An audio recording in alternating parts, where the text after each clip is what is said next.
वर्तमान राजनीतिक परिस्थिति में भारतीय जनता पार्टी को अंडर एस्टिमेट नहीं किया जा सकता है। लगातार ये बातें चल रही थी कि भारतीय जनता पार्टी बैकफुट पर है, सरकार बचाने में उसको मशक्कत करनी पड़ रही है। इन सारी बातों को लेकर के बिहार से लेकर यूपी तक और 5 राज्यों में होने वाले जो चुनाव हैं उनको लेकर के कई तरह की बातें कही जा रही थी। कहा यह जा रहा था कि कहीं ना कहीं उत्तर प्रदेश चुनाव को लेकर के भारतीय जनता पार्टी बहुत टेंशन में है, उत्तर प्रदेश चुनाव में भारतीय जनता पार्टी की स्थिति ठीक नहीं है।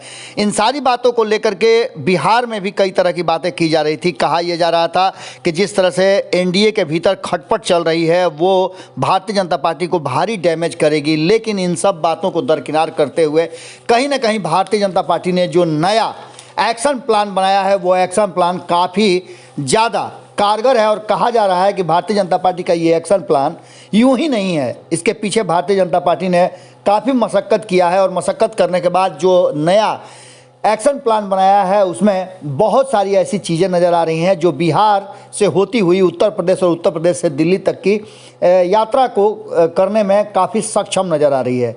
जैसा कि हमने पहले आपको बताया था कि भारतीय जनता पार्टी अपने पुराने एजेंडे पर लौटने के लिए पूरी तरह से तैयारी कर चुकी है और यहाँ तक कि लौट भी गई है।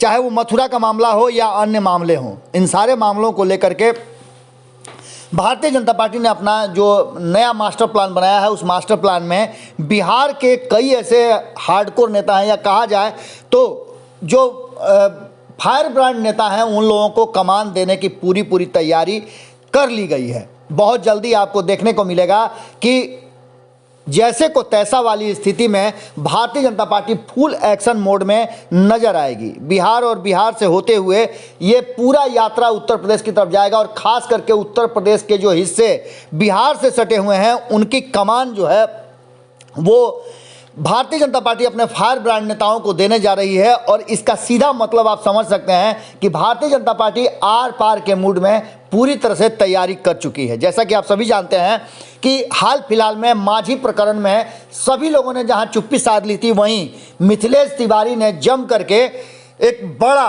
बयान दिया था और कहा जा रहा है कि उनके बयान का जवाब भी किसी के पास नहीं था। यहाँ तक कि उन्होंने हर तरह से माझी को घेरने का प्रयास किया था और इतना ही नहीं, एक बड़ा उन्होंने अपने देख रेख में ब्राह्मणों का संगठन भी तैयार कर लिया है जो आगे चल करके सर्व समाज के लिए काम करेगा, जिसकी एक बैठक भी हो चुकी है, जिसकी खबरें हमने आपको दिखाई थी। अब इन सब के बाद जो हरिभूषण ठाकुर बचौल हैं उनको भी भारतीय जनता पार्टी ने अपने फायर ब्रांड नेताओं के नए लिस्ट में शुमार कर लिया है। विवेक ठाकुर इस लिस्ट में शामिल हैं और संजय जायसवाल को इन सब के साथ जोड़ा गया है क्योंकि संजय जायसवाल अध्यक्ष रहते हुए जिस तरह से बिहार में बयान देते रहे हैं उसे देख करके साफ लग रहा है कि उन्हें किसी बात का डर भय नहीं है कि सरकार रहे या जाए। भारतीय जनता पार्टी जिस मूड में आ गई है उस मूड में एक बात तो तय नज़र आ रही है कि कहीं ना कहीं भारतीय जनता पार्टी अब यह फैसला कर चुकी है कि हर हाल में उसे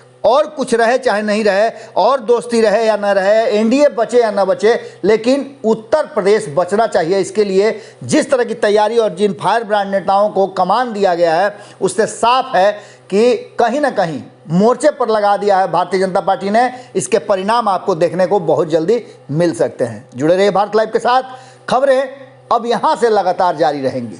अगर ये वीडियो पसंद आई और वह बिहार के राजनीति और बिहारियत से सरोकार रखेनी तो सब्सक्राइब बटन दबा के चैनल के सब्सक्राइब कर ली। ओजे एगो घंटी बा, ओकरा बटन दबा देला से कुल सटीक और मारक खबर रुआ मुफ्त में मिल जाई।